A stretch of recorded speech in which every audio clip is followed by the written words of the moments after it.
Halo sahabat ibu, jumpa lagi bersama saya di Tarahayu dalam podcast Maternal Care. Sahabat ibu, pandemi COVID-19 saat ini masih menjadi tantangan kita semua. Kekhawatiran yang ada di masyarakat mungkin menimbulkan kebingungan nih di antara sahabat ibu, sebenarnya apa sih yang sebaiknya dilakukan dan sebaiknya ditunda untuk dilakukan untuk mencegah kemungkinan terjadinya masalah kesehatan termasuk pada ibu hamil.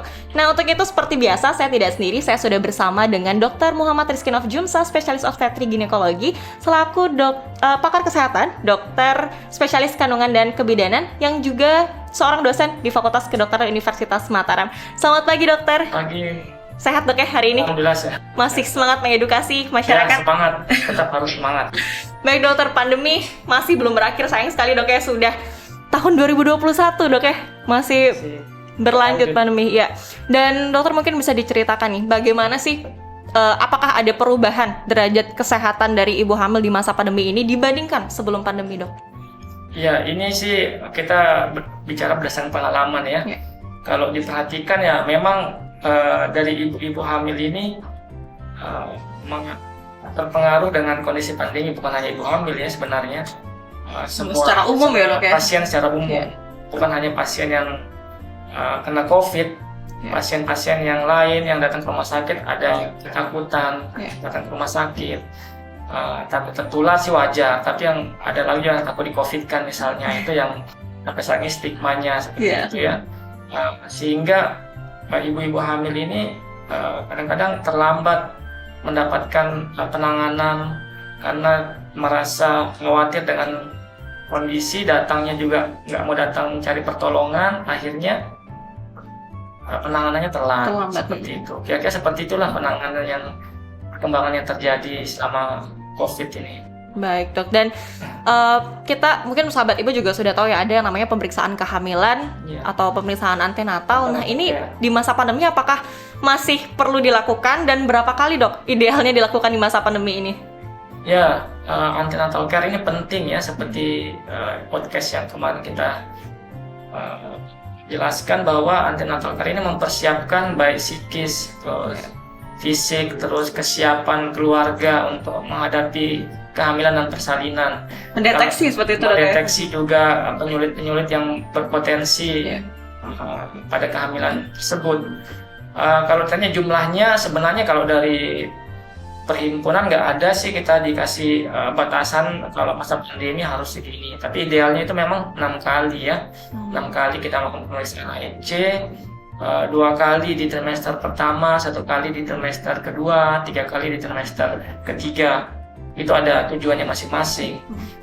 Cuman ada himbauan dari Perhimpunan Obstetri Ginekologi Indonesia untuk bagaimana mengatur saat ANC itu lebih teratur, prokesnya diperketat, kemudian potensi penularan ditekan seminim mungkin.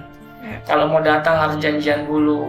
Kemudian tidak boleh terlalu banyak pasien yang terima dalam sehari. Bukan hanya melindungi pasien, melindungi dokternya juga sebenarnya.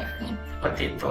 Jadi lebih kepada itunya, aturan-aturan atau penyesuaian-penyesuaian yang kita lakukan. Kalau ANC diharapkan ya 6 kali untuk ANC yang istilahnya minimal ANC-nya, dan kalau ada resiko jelas akan bisa lebih. Lebih ya? Iya, kalau risikonya ada bisa berlebih ANC-nya. Baik, berarti pandemi bukan jadi alasan untuk tidak melakukan pemeriksaan kehamilan dok ya? Iya, tetap harus dilakukan. Iya. Yang penting taat prokes. Prokesnya taat, kemudian ya kan sekarang telemedicine sudah maju kan, kalau memang ada keluhan kita bisa konsultasikan dulu, kalau memang perlu datang baru kita datang, seperti itu kan. Baik.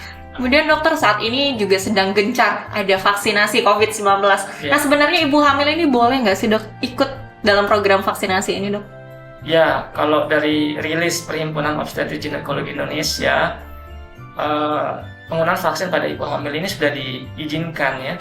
Cuma sebenarnya kan dari pemerintah masih tunggu izin dari POM ya, kalau saya baca-baca, karena POGI mengatakan berdasarkan uji klinis pada binatang-binatang coba yang hamil tidak ada masalah pemberian vaksin ini. Dia berupa virus yang tidak aktif, inactivated virus ya. Kemudian dari segi ini juga sudah ada guidance-nya dari WHO. Jadi atas dasar itu POGI membolehkan itu. Kalau yang menyusui sudah memang pemerintah sudah mengizinkan ya, tinggal menunggu izin dari BPOM untuk ibu hamil.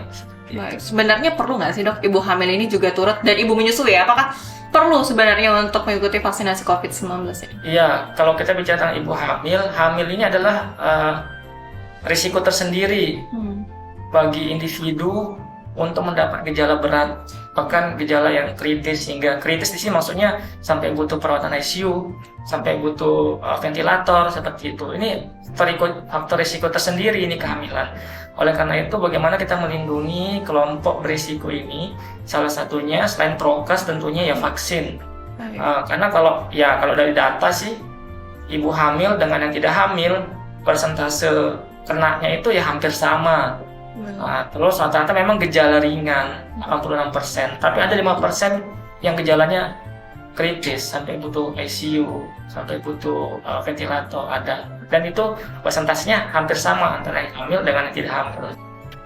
Berarti untuk saat ini sudah ada beberapa kasus dok ya ibu hamil yang juga terinfeksi COVID-19 dok ya? Iya, sering. Saya 4 hari belakangan tiap hari operasi COVID dengan ibu hamil yang operasi COVID. Tapi memang gejalanya ringan semua, bahkan tidak tanpa gejala seperti itu.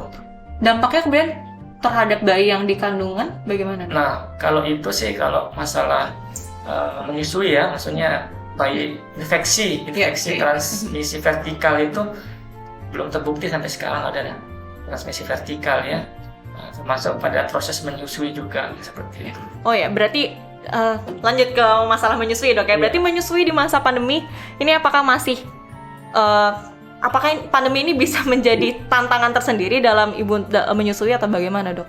Ya, menjadi tantangan, jelas sebuah tantangan karena kita harus melakukan beberapa penyesuaian ya. Ini kasusnya kalau misalnya ibu yang bukan COVID ya. Kalau ibu yang bukan COVID ya nggak masalah, IND segera nggak ada masalah. Kalau ada ibu-ibu yang misalnya suspek atau terkonfirmasi, selama kondisinya memungkinkan dan istilahnya situasinya memungkinkan dan didiskusikan dengan keluarga untuk mudinya, bisa aja. Karena kalau dibandingkan keuntungan kita memberikan ASI dengan tidak memberikan ASI dengan kondisi ibu misalnya tanpa gejala misalnya, jelas kita memberikan ASI lebih banyak manfaatnya seperti itu. Karena memberikan ASI itu nutrisi yang bisa membantu bayinya itu membentuk kekebalan. Bukan tidak mungkin nanti suatu hari ditemukan bahwa ternyata ASI ini bisa membantu melawan kekebalan COVID ini juga. Karena kalau infeksi-infeksi lain yang sudah terbukti. Kan ini COVID ini kan terus dinamis penelitiannya seperti itu. Baik, dan kalau misalnya pada ibu yang terkonfirmasi positif tadi, situasi apa contohnya dok yang sebaiknya ditunda dulu untuk menyusui seperti itu? Kalau kita berangkat dari ASI-nya ya. ASI ini kalau pada beberapa penelitian dikatakan tidak terbukti didapatkan virus di dalamnya, tapi di penelitian lain dikatakan ada, tapi belum bisa dibuktikan apakah ini hanya fragmen, apakah virus hidup, karena nggak dilanjutkan pada kultur waktu itu. Tapi semua sepakat bahwa belum ada data yang valid yang mengatakan ini bisa menular lewat ASI. Jadi tetap direkomendasikan untuk menyusui ibunya. Nah, sekarang masalahnya bagaimana caranya? Kalau memang memungkinkan bisa langsung IMD silakan. Tapi kalau misalnya ibunya dalam fase yang gejala berat atau bahkan kritis atau bahkan dalam fase yang mungkin sangat infeksius, masih batuk-batuk dan sebagainya, mungkin dimodifikasi, diperah susunya, kemudian diberikan oleh keluarga yang sehat kepada bayinya. Intinya bagaimana bayi dapat ASI. ASI-nya bukan masalah dok ya, tapi kontaknya yang diminimalisir dengan ibunya. Walaupun ibunya mau langsung menyusui, misalnya gejalanya ringan, ya tetap prokesnya harus pakai masker, cuci tangan, terus alat-alat yang disentuh sama ibunya juga harus steril, terjamin kebersihannya. Seperti itu. Baik dokter, dan mungkin karena pandemi sudah masuk tahun kedua ya jadinya dok ya, dan sudah banyak mungkin sahabat ibu yang mulai jenuh di rumah, termasuk mungkin yang ibu hamil jenuh di rumah, apakah boleh bepergian dok sebenarnya? Ya, bepergian otomatis nggak ada masalah sih. Tapi kalau dalam kondisi yang saat ini nih, yang lagi lonjakan kasusnya lagi tinggi-tingginya dengan katanya varian Delta yang sudah menyebar kemana-mana, sebaiknya dibatasi mobilisasinya. Cuman yang kita harus berikan edukasi adalah orang yang tinggal bersama ibu hamil. Kadang-kadang ibu hamilnya nggak kemana-mana, cuman orang-orang yang kayak suami, sanak saudara yang beraktivitas di luar, abai sama prokes, yang menulari ibu hamilnya juga pada akhirnya seperti itu. Percuma ya dok ya, jadinya jatuhnya kalau hanya satu orang saja yang dijaga seperti itu, jadi semua harus terlibat. Karena pada dasarnya ibu hamil mau kemana sih kalau lagi hamil besar, dia kadang-kadang paling sekitar rumah aja. Berarti yang penting prokes dok ya. Nah, prokes. Penggunaan masker pada ibu hamil dok, kalau misalnya dirasa mengganggu itu apa bagaimana dok sebaiknya dok? Masker itu iya sih, ibu hamil kadang-kadang kan dalam kondisi yang udah besar punya sesak. Ya, nggak nyaman. Kadang-kadang dia nggak mau pakai masker, katanya aduh tambah sesak. Padahal masker itu tetap harus digunakan untuk melindungi dia sendiri kan. Selain itu prokesnya juga harus jalan, jaga jarak, jangan berkerumun seperti itu, cuci tangan. Baik dok, mungkin terakhir dok, apa sih yang sebaiknya dilakukan oleh ibu hamil di masa pandemi ini dok? Ya, ini kayak masukan atau saran aja ya. Pertama, positive thinking aja ibunya, jangan terlalu banyak berpikir yang enggak ya. Itu positive thinking. Kita kan orang yang beragama, jadi kita juga dekatkan diri sama Tuhan. Ya, dengan catatan kita juga harus tetap ikhtiar, prokesnya harus jalan seperti itu. Yang kedua, jaga kesehatan baik dirinya sendiri maupun keluarga di sekitarnya, diingatkan selalu untuk ibu minum vitamin, terus makan yang bergizi. Kemudian ANC-nya, antenatal care-nya jangan lupa, datanglah ke puskesmas, datanglah ke bidan untuk memeriksakan diri.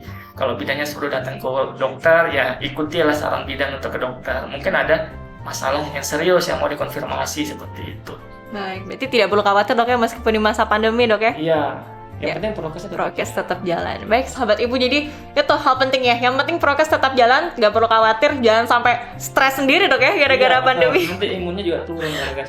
Ya baik dokter, kita sudah sampai di penghujung podcast. Terima kasih sekali lagi telah hadir kembali dan mengedukasi sahabat ibu di sini. Mudah-mudahan nanti kita ada pertemuan lagi dok ya, dan mengedukasi lebih banyak lagi hal-hal, dan kita gali lebih banyak lagi hal mengenai kehamilan. Terima kasih dokter, terima kasih sahabat ibu telah menyaksikan podcast Maternal Care hari ini. Dan program ini didukung penuh oleh pemerintah Australia melalui skema hibah alumni Australia atau Australian Alumni Grant Scheme yang diadministrasikan melalui Australia Awards di Indonesia. Terima kasih dan sampai jumpa di podcast Maternal Care selanjutnya. Sampai jumpa.